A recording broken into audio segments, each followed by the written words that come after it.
What is shamanism? Okay, it's many different things. It is an ancient. When I say ancient, it varies depending on who you speak to. But some people say it's been around since the very first human existed. So thousands and thousands, tens of thousands of years, and it was the first way that we as humans connected to the other worlds and to the spirit worlds. And often, if you think of a shaman, they're sort of dressed in feathers maybe and tatty clothes, but very powerful colors. Maybe they're dancing around a fire. Maybe they've been smoking a pipe that's got something in it that's hallucinogenic, and they go into another world. And that's sort of the very traditional way of thinking of a shaman and what shamanism is.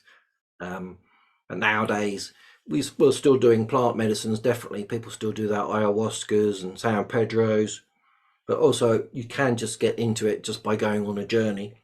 And that's my preferred way, because it means you can go on a journey and come back and you haven't got to wait for the drugs to come out of your system. But of course, I have done those, and they're very, very powerful. And you do get to see the other realms in, full 5D almost. It's beautiful. Some people say, is it a religion? Shamanism isn't a religion, and that there isn't any worship. So even though we call upon and we communicate with goddesses, gods, deities, animals, mythical beings like the dragons and unicorns and all the rest of it, even and the fairies, we're not worshipping them. We're on a level with them. We're calling them in. We're peers. So it's not a religion. If somebody starts saying to you, there's this dogma, you must do this, you must do that, that starts to become a religion. And shamanism is fairly open, and I've seen that through all the different ones. It's great. Nature's a big one. We often do lots of grounding and earthing, so go out and stand in nature with your bare feet and you earth yourself. And in shamanism, we often see the earth or Gaia as a goddess, as a living being, and we connect to her and we use her powers. So often in healings, I will ground people and I'll say to them, when you breathe out, send your energy into the earth. When you breathe in, pull all the energy back in, and it's been cleansed and it's revitalizing. And then you place that into the areas, maybe your chakras or your auras, or into an area that maybe there's a problem. I don't know, if you've got a bad ankle, you can imagine the energy just coming in and out, and it's very powerful. And you can do that yourself. You don't actually need a shaman to connect you. And say connects to nature for healing energy. And the healing energy isn't from the shaman. The shaman is like the hollow bone or the hollow reed that connects whoever needs the healing to the source. So in many ways, it's like a tube that connects. What is it? Shaman also, in shamanic practice, we love music. So there's always drums, gongs, bowls, rattles, bells, singing. I mean, my singing voice is a bit croaky, but I'll have a go. Scares people away, keeps the bad spirits off. And dance is big in shamanism. If you go back to the sort of when you first think of a shaman, you imagine him or her dancing around a fire, don't you, and doing sort of funny shuffles.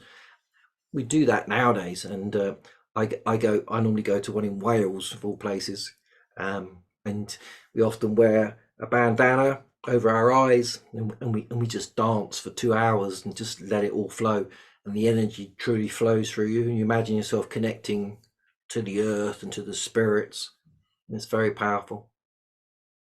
And it's all about following the flow of life. So that you could have a shaman that lives in the middle of London, but normally you would find that someone practicing shamanism is more connected to nature.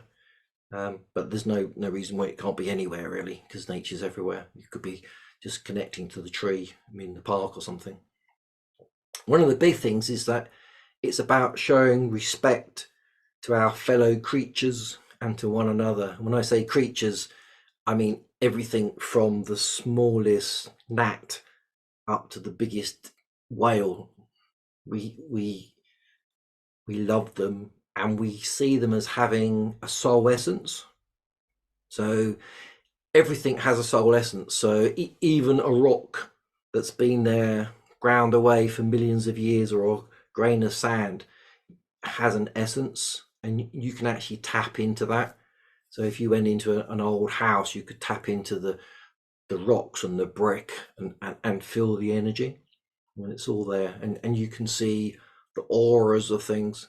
So living creatures, for example, horses have a very strong aura, and it often looks very purple in color, and that's beautiful. So I love connecting to horses because they're just straight connection, and dogs and cats as well, and most animals. Humans are a bit, some of their auras can be a bit off. And the traditions, where's it come from? Basically, it comes from every corner of the world, but you can sort of pinpoint certain modalities of it in like Europe, Africa, Haiti, Asia, America, etc., etc. And I've not studied all of them, but each one where I've spoken to the teacher, it all works fairly similarly. We all have that sort of idea of animism, where we believe animals have a soul almost. Well, they do have a soul, which is very beautiful. Cool. So that's shamanism.